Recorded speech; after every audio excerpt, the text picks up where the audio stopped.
Bismillahirrahmanirrahim. Assalamu alaikum wa rahmatullah. Alhamdulillah wa salatu wa salam ala rasulillah. Em primeiro lugar, eu gostaria de louvar e agradecer a Allah subhanahu wa ta'ala que nos deu a vida e a força para estarmos cá. E hoje nós vamos refletir um pouco sobre o temor a Allah subhanahu wa ta'ala e os benefícios que nós recebemos ao temermos Allah subhanahu wa ta'ala.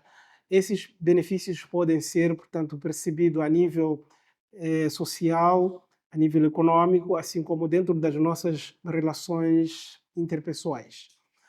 Lembrando de que o medo é uma realidade polissêmica. Considero como uma realidade polissêmica porque tudo pode ser transformado em medo e o medo pode ser tudo. Temos medo da escuridão, por exemplo, dos fenômenos naturais, do estrangeiro, do imigrante, do vizinho, da barata. Ou seja, tudo é possível ser transformado em medo. E dentro do Islã, o medo significa a pessoa estabelecer uma cortina entre o sujeito, que é temido, neste caso estamos a falar do Criador, que impõe de que as criaturas tenham medo dele. Então, o medo significa estabelecer uma cortina ou uns limites que vão permitir com que as ações da criatura não ultrapassem esses limites. Então, tudo aquilo que nós formos a praticar, tanto estar dentro desses limites, que seriam, na verdade, aqueles limites definidos como a área, o campo das práticas lícitas. E fora desses limites, tanto que seria o espaço da prática das coisas ilícitas, do pecado. Por isso, a fé, ou seja, o temor a Allah, melhor dizer, deve ser interpretado no sentido de que tem relação forte com essas fronteiras que Allah subhanahu wa ta'ala estabeleceu. Então, nós estamos a falar de at-taqwa. No Islã, chama-se at-taqwa. E quando nós falamos do temor, na verdade, podemos perceber de que existem várias etapas e fases em que o ser humano passa para poder, portanto, alcançar o maior temor que nós, na verdade, vamos abordar neste encontro de hoje. Mas o primeiro temor que nós recebemos, ou seja, que nós somos socializados para ter, estou a falar do temor, é o temor dos pais.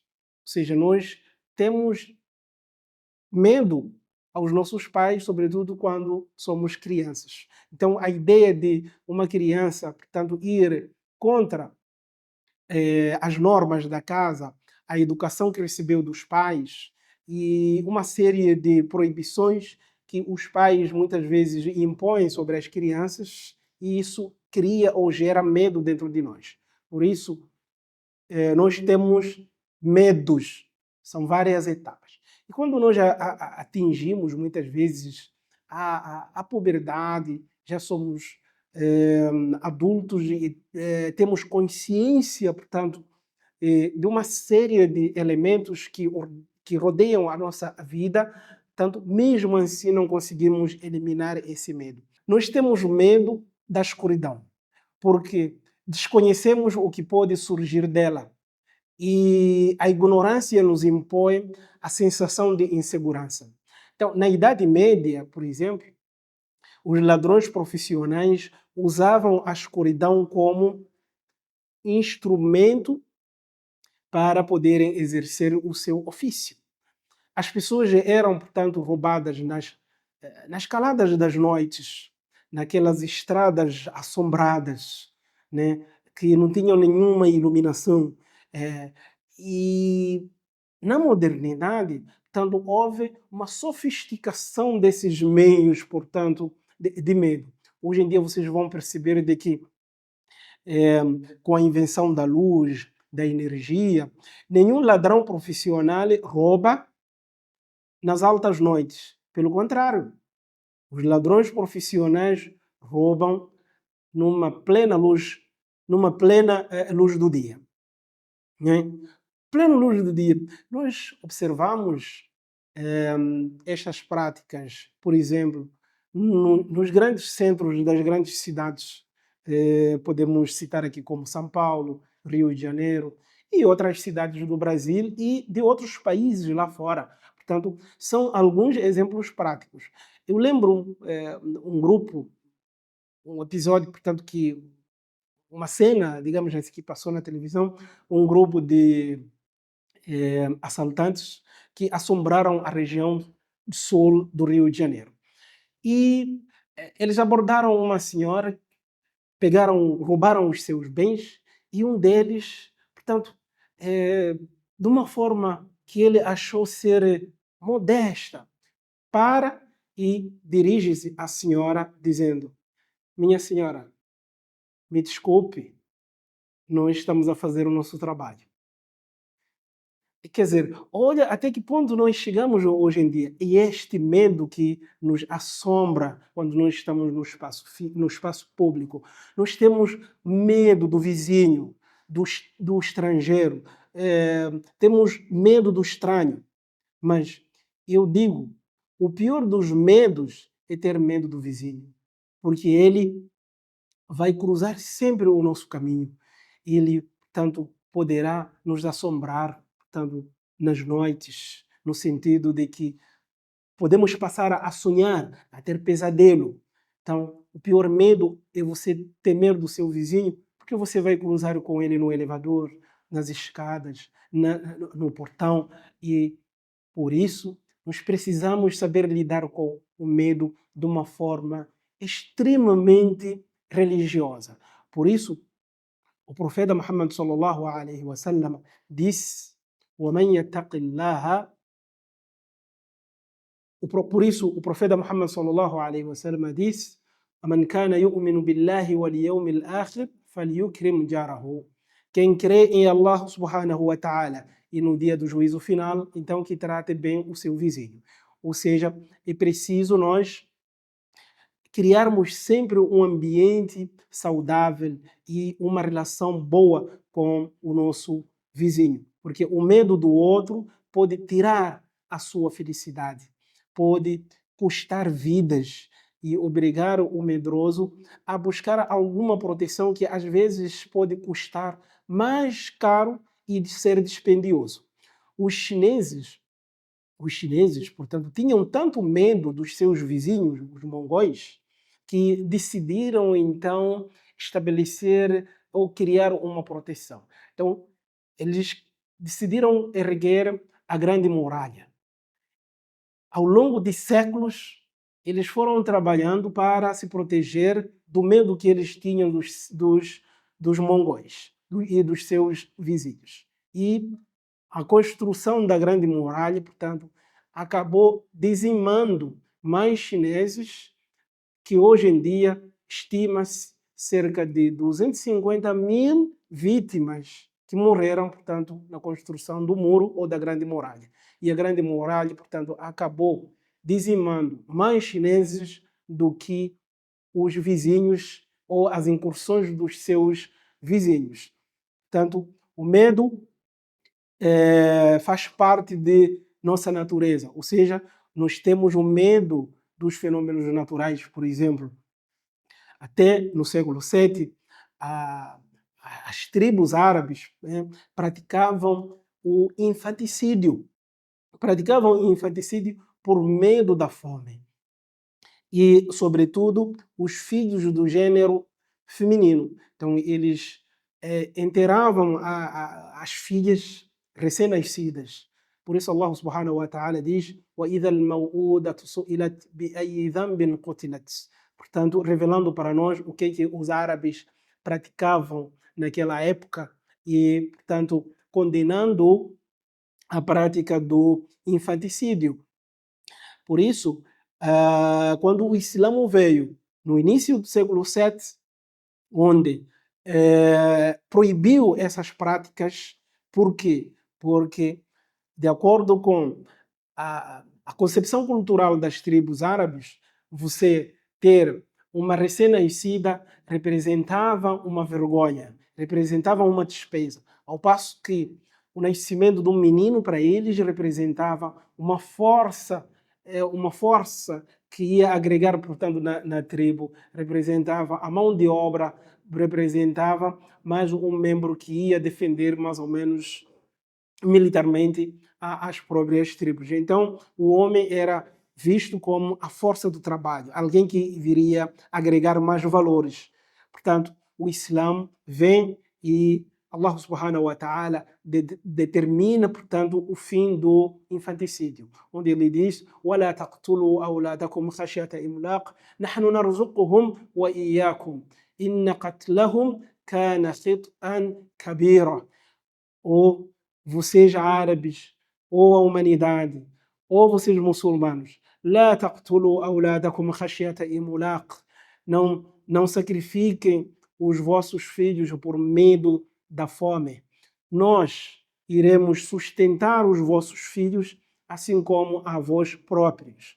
E Allah subhanahu wa ta'ala, neste caso, deixa bem claro de que a fome não pode constituir o medo que pode dizimar vidas.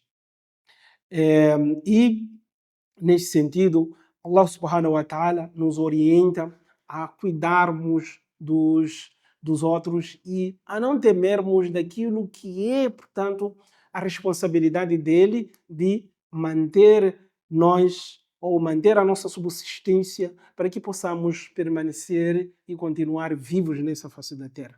Nós temos o medo de sofrer, nós temos o medo da morte. Mas por que eu posso ter medo de uma coisa que eu não posso evitar? A morte é algo, independentemente da fé, é indiscutível. Todos nós cremos na existência da morte. E já que eu não tenho condições para poder evitar da morte, o que eu preciso, na verdade, é me preparar para ela, mas se não ter medo dela. Neste sentido, as melhores pessoas e aquelas pessoas mais inteligentes se preparam para poder receber a morte. E nós, muçulmanos, somos orientados de que a morte é uma fase transitória, é uma fase que todos nós vamos passar, para que então possamos responder das nossas ações que nós praticamos nessa face da terra. Por isso, é preciso nós nos prepararmos para a próxima vida. O profeta Muhammad sallallahu alaihi wasallam dizia: "Kun fi dunya ka'annaka gharib aw 'abri sabil", e dizia: "Akthiru min dhikri hadimi ladhat". Nesses hadiths, o profeta nos orienta, portanto, a termos consciência das nossas ações nesta fase da terra, porque a terra ela é passageira e nós não podemos nos entregar a ela. Então, vivermos como se fôssemos passageiros, que é aquela pessoa que, na verdade, não tem muito espaço para poder carregar tanta coisa. Então, ao viajarmos, nós precisamos de levar as coisas mais essenciais e nos prepararmos para os desafios, portanto, do percurso. Por isso, no outro lado, o profeta Muhammad sallallahu alaihi wasallam diz: "Akthiru min dhikri hadmi ladhat", portanto, lembrem-se sempre da morte, porque a morte é o demolidor, portanto, dos prazeres, ou a demolidora, portanto, dos prazeres. Isso significa de que o ser humano, por uma natureza biológica, tende a gostar da vida e, portanto, das suas bênçãos e de tudo aquilo que Allah subhanahu wa ta'ala lhe proporciona nesta fase na vida. Mas voltando, portanto, à questão do medo, o século XXI acordou com a fobia do medo. O século XXI acordou com a fobia. A fobia que é exatamente o sinônimo do medo. Na época clássica, na mitologia grega, o Phobos, melhor dizer, era conhecido como o deus do medo. Era o filho de Ares e Afrodite, portanto, e irmão gêmeo do Demos. Phobos simbolizava o medo e o terror. Phobos, na mitologia grega, simbolizava o medo e o terror. Ele era, portanto, companheiro de Ares, que era o seu irmão nas incursões militares. Portanto, ele acompanhava o irmão nas incursões militares e o Phobos causava o pânico e o terror no interior dos inimigos, ao ponto de levar à fuga ou causar a fuga dos inimigos do campo das batalhas. Lembrando de que, mais uma vez, o fogo era representado como um Deus que protegia e defendia quem se amparava nele, causando terror naqueles que se aproximavam, portanto, das pessoas que ele amparava. Então, foi dessa mitologia que surge a palavra fobia, que significa medo. E o medo no século XXI foi extremamente industrializado. Eu digo de que o medo foi industrializado no século XXI porque o século XXI acordou com a fobia, vive no medo, vive com o medo, cria o medo, fabrica o medo, comercializa o medo, semeia o medo na sociedade em que nós nos encontramos. A prova disso é um episódio muito claro que ainda permanece presente nas nossas vidas.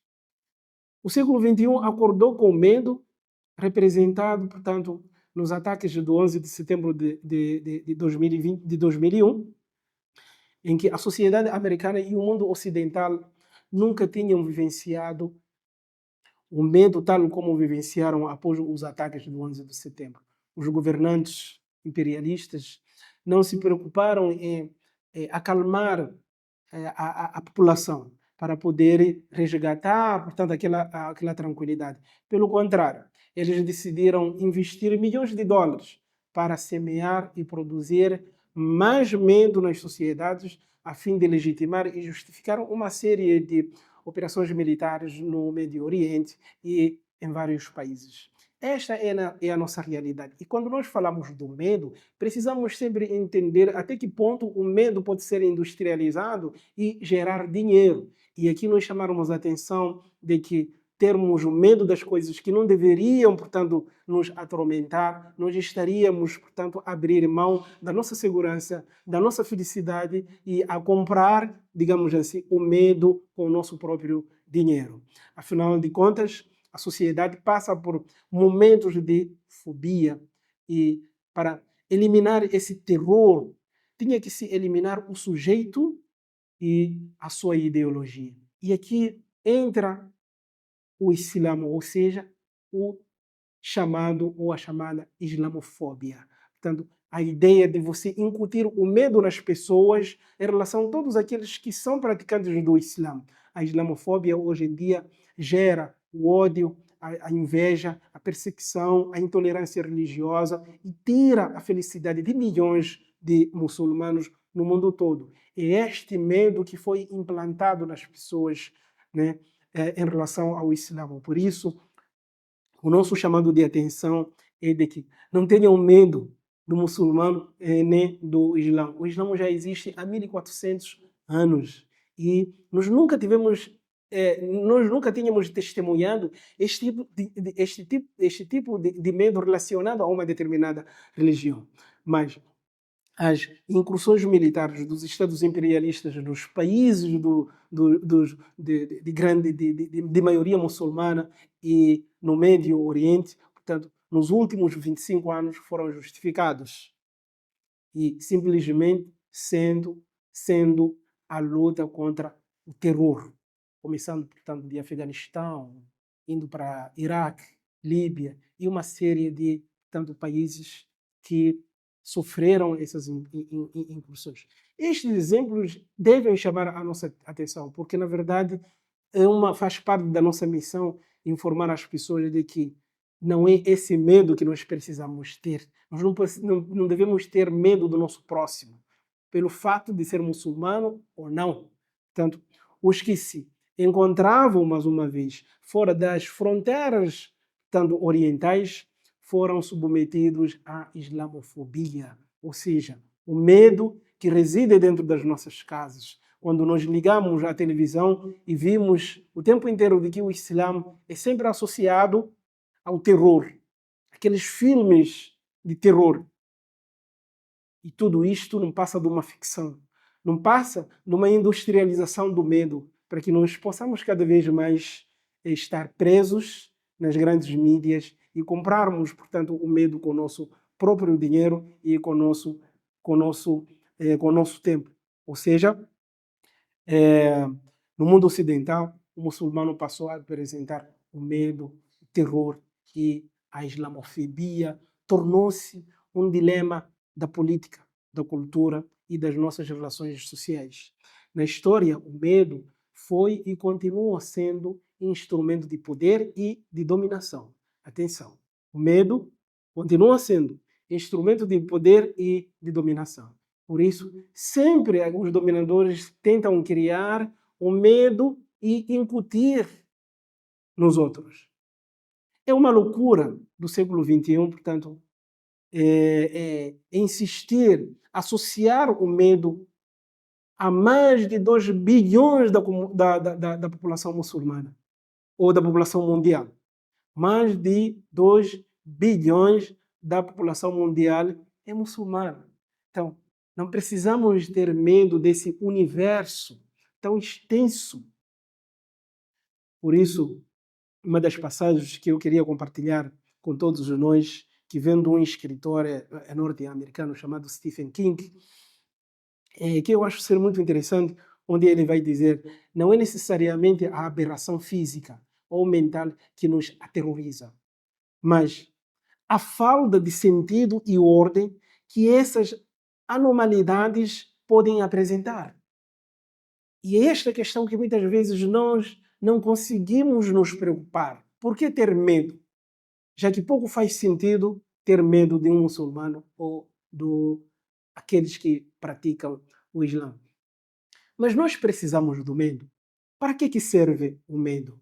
Sim, porque o medo que mantém, portanto, a existência das nossas instituições e das nossas espécies. Ter medo de cadeia, ter medo, portanto, de cometer um crime, ter medo de você atentar contra a propriedade do outro, ou ter medo de você ir contra, portanto, a lei. Isso permite com que nós tenhamos o respeito das instituições e assim como do outro. É este medo que nós precisamos internalizar. E quando nós, portanto, abordamos esta questão a partir de uma perspectiva religiosa, chamamos mais uma vez a atenção de que o maior medo que nós precisamos de ter é medo ao Criador, Allah subhanahu wa ta'ala. Esse nós devemos ao maior medo. Mas isto por quê? Percebam de que o profeta Muhammad sallallahu alaihi wasallam, ele vai dizer: "Taqillaha haythuma kunta, taqillah haythuma kunta, wa atbi'i as-sayyi'ata al-hasanata tamhuha, wa khaliqin nasa bi khuluqin hasana." Tenha medo Allah subhanahu wa ta'ala. Tenha medo a Deus em qualquer momento que você estiver. Você não pode ter medo, né? Tal como o medo que reside no interior do rato. O rato continuará tendo medo desde o momento que o gato estiver presente. Mas na ausência do gato é uma festa. Os ratos fazem festa na ausência do gato. Não é este medo que você como muçulmano deve ter, mas sim perceber de que Allah subhanahu wa ta'ala é o único merecedor do medo. Isto por quê? Porque ele nunca e jamais estará ausente. Então você está acompanhado em todos os lugares, em momentos e situações com, portanto, Allah subhanahu wa ta'ala. Então o meu medo não pode ser o medo do rato para com o gato. Deve ser um medo permanente. E se por acaso você cair por algum motivo no pecado ou no erro, o profeta disse, sallallahu alaihi wasallam, وَأَتْبِعِ السَّيِّئَةَ الْحَسَنَةَ تَمُحُهَا. Em seguida, pratique o bem para que Allah subhanahu wa ta'ala possa perdoar tanto a sua falha. Num certo momento, para mais uma vez reforçar a importância de nós termos Allah subhanahu wa ta'ala como o único que devemos, portanto, ter medo, porque ele é o sujeito e nós não devemos ter medo, portanto, do predicado, daquele que sofre ação, ou seja, do objeto. Se nós devemos medo ao sujeito, ao Criador, não devemos temer ao objeto, que é a criatura. O profeta Muhammad sallallahu alaihi wasallam certa vez estava com Ibn Abbas e ele disse: Ya ghulamu inni u'allimuka kalimat, ou meu filho, ou menino ou jovem, eu vou te ensinar algumas palavras. Ihfadullaha yahfaduk. Tenha Allah subhanahu wa ta'ala na sua vida, dentro de você. Guarde Allah subhanahu wa ta'ala. Isso que significa guardar Allah subhanahu wa ta'ala, ter medo dele, não infringir, portanto, os seus limites, as suas proibições e manter-se sempre dentro das suas recomendações. Ihfadillah tajiduhu tujahak. Se você, portanto, proteger ou guardar Allah subhanahu wa ta'ala, você encontrará ele na sua frente. إذا سألت فاسأل الله. Se você precisar de algo, pede a Allah subhanahu wa ta'ala. وإذا استعنت فاستعن بالله. E se você precisa de um socorro, de uma proteção, então busque, portanto, a proteção de Allah subhanahu wa ta'ala. واعلم أن الأمة لو اجتمعت على أن ينفعوك بشيء لن ينفعوك إلا بشيء قد كتبه الله لك. E saiba de que, por mais que as pessoas se juntem para que possam te beneficiar em algo, jamais vão conseguir te beneficiar em algo, salvo aquilo que Allah subhanahu wa ta'ala determinou como sua porção, como seu direito, como sua parte. ولو اجتمعوا على أن يضروك بشيء لن يضروك إلا بشيء كتبه الله عليك رفعت الأقلام وجفت الصحف. E se o mundo todo se juntar para te prejudicar em alguma coisa, saiba que ninguém e eles nunca mais vão conseguir, portanto, te prejudicar. Por isso, Allah subhanahu wa ta'ala é o melhor protetor que nós precisamos. É o único que nós devemos ter medo. E o que é que nós ganhamos com este medo? Quais são os benefícios que nós recebemos ao termos medo em Allah subhanahu wa ta'ala? De uma forma muito simples, para eu poder terminar neste encontro, e já que já me alonguei, eu vou ser mais breve para mais ou menos citar alguns benefícios que nós recebemos quando temos medo Allah subhanahu wa ta'ala. Um deles é que Allah subhanahu wa ta'ala diz: Inna Allah yuhibbu al-muttaqin. Allah subhanahu wa ta'ala ama aquelas pessoas que temem a Ele. Então, uma das coisas que nós recebemos é o amor de Allah subhanahu wa ta'ala. E quem recebeu o amor de Allah subhanahu wa ta'ala tem todo tipo de amor. A outra coisa que nós recebemos é, na verdade, o fato de que as pessoas que temem Allah subhanahu wa ta'ala têm o seu amparo. Allah subhanahu wa ta'ala diz: وَعَلَمُوا أَنَّ اللَّهَ مَعَ الْمُتَّقِينَ. Esse é o amparo que nós recebemos de Allah subhanahu wa ta'ala. O outro benefício está relacionado ao fato de que Allah subhanahu wa ta'ala abre as portas das suas bênçãos e suas misericórdias e os caminhos que levam o ser humano a encontrar soluções de todos os seus problemas. E por isso ele diz: وَمَنْ يَتَّقِ اللَّهَ يَجْعَلْ لَهُ مَخْرَجًا وَيَرْزُقْهُ مِنْ حَيْثُ لَا يَحْتَسِبُ. Então, é desta forma que nós precisamos entender de que iremos colher vários benefícios. Outro benefício, portanto, está relacionado ao fato de que a pessoa que teme Allah subhanahu wa ta'ala vai receber, portanto, o perdão. Allah subhanahu wa ta'ala diz: وَمَنْ يَتَّقِ اللَّهَ يُكَفِّرْ عَنْهُ سَيِّئَاتِهِ وَيُعْظِمُ لَهُ أَجْرًا. MashaAllah, MashaAllah. E aquela pessoa que teme Allah subhanahu wa ta'ala receberá em recompensa o perdão dos seus pecados e a multiplicação das suas ações. Eu acho que não. Eu vou mudar a ideia. Não acho. eu tenho certeza de que não existe melhor benefício do que esse. Não existe melhor benefício do que esse. Nós recebermos o perdão de Allah subhanahu wa ta'ala e a multiplicação dos nossos bens ou das nossas boas ações. Porque o resultado final disso tudo é, Allah subhanahu wa ta'ala diz mais uma vez, إن المتقين في جنات ونهر في مقعد صدق عند مليك مقتدر. De que aquelas pessoas que temeram Allah subhanahu wa ta'ala em vida, في جنات ونهر, viverão no paraíso, ao redor delas, rios e tudo que você pode imaginar, todos os desejos que você poderá imaginar no paraíso você vai receber. E por isso eu digo mais uma vez de que nós não devemos ter medo às criaturas, mas sim devemos ter respeito. Por isso o profeta Muhammad sallallahu alaihi wasallam disse: "Wa khaliqin nasa bi khuluqin hasana", e tenha um bom caráter. Respeite as pessoas, a natureza, as instituições. E desta forma você vai receber tudo aquilo que você precisa. E a melhor proteção que nós precisamos é temor a Allah subhanahu wa ta'ala em primeiro lugar.